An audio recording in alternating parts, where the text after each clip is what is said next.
In environmental news, smoke from Canadian wildfires drifted down into Wisconsin this week, putting Eau Claire and Marathon counties under unhealthy air quality advisories.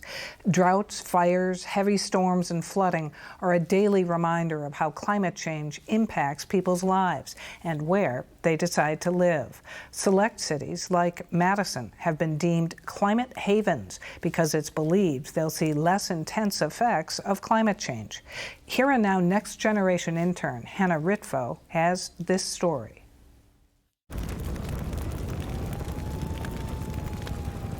The August that we left, it was so dry and so hot that there were wildfires actually encroaching on Austin as we were leaving. As we were driving down the highway, it was literally just scorched black earth. Jessica Meterson left Texas 12 years ago to escape the heat. Everybody in the world wants to be in Austin, and I loved it a lot, but I hated the heat. Meterson is among many who have left their homes to adapt to a changing climate. Over 3 million Americans have already moved due to climate change. If you look at the US alone, last year there had been $1 billion weather disasters almost every 2 weeks on average. Some of these migrants could be headed to places called climate havens. A climate haven is the idea of a place that's a refuge or a safe spot from the impacts of climate change. Madison is routinely cited as one of 6 climate havens around the United States. It's been hypothesized that this area of the country could be a climate haven because it might escape the worst of climate change impacts. Steve Vavris is the state climatologist and co-director of the Wisconsin Initiative on Climate Change Impacts. Maybe just as important is what we don't have. We don't have hurricanes, we don't have big wildfires, and we're far away from sea level rise. So the combination of those things has made a lot of people speculate that our region of the country could be very attractive to so-called climate migrants. But it's not all sunshine and rainbows. Vavris says potential climate migrants should be aware of Madison's own increasing climate extremes. We get a lot of heavy rainfalls, we get a lot of flooding, we often get heat waves too that are hot and humid, and then last summer we had so much wildfire smoke and that caught people off guard. The 2010s were Wisconsin's wettest decade on record by far. We had a lot of flooding events across the state in that decade, and one of the worst, maybe the worst, in that decade was in 2018 in August in Dane County, where just about a foot of rain fell in 24 hours, which was a statewide record. And it's an incredible amount of rain. It's more like hurricane amounts, and it certainly caused terrible flooding. It even caused one fatality. He says the concept of climate havens started about 6 years ago. This is something that I don't think scientists anticipated would draw so much public interest. It's something that was really kind of a groundswell of interest from the masses, and that's caught the attention of a lot of climatologists. And it's a debated notion, because there are many reasons that people move. The cost of living, the quality of education, the availability of housing. This is a big issue in Madison with high house prices and rents.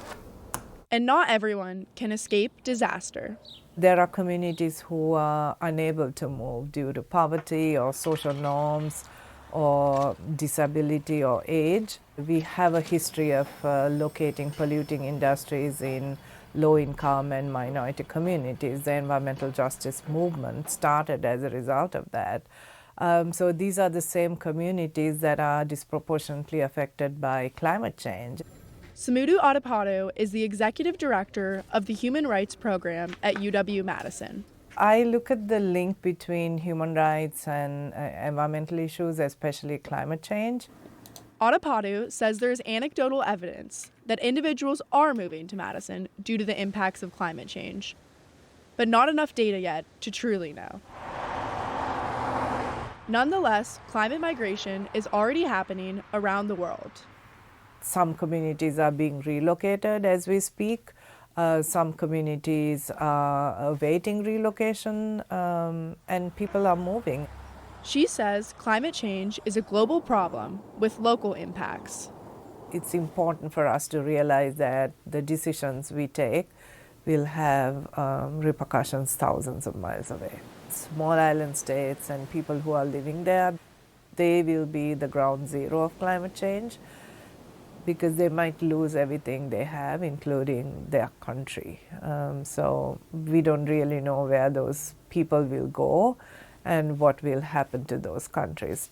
Adapadu says the most important thing we can do is educate ourselves and prepare sufficiently for disasters and migration.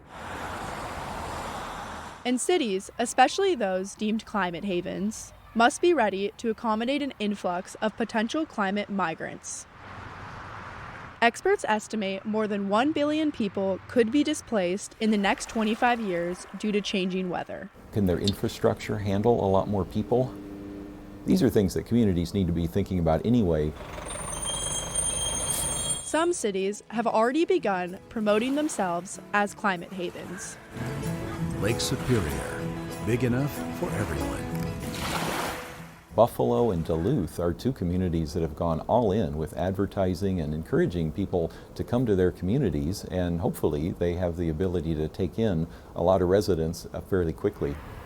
Madison hasn't promoted itself that way, but Vavris says it is important the city gets ready for potential climate migrants, as it's clear the Midwest may be more immune to severe climate impacts than other regions.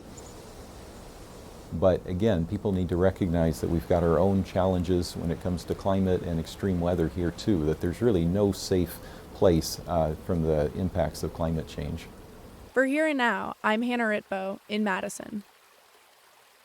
Hannah Ritvo is graduating from UW-Madison and completes her work with Here and Now this week. We thank her for her contributions and wish her luck on her next endeavors.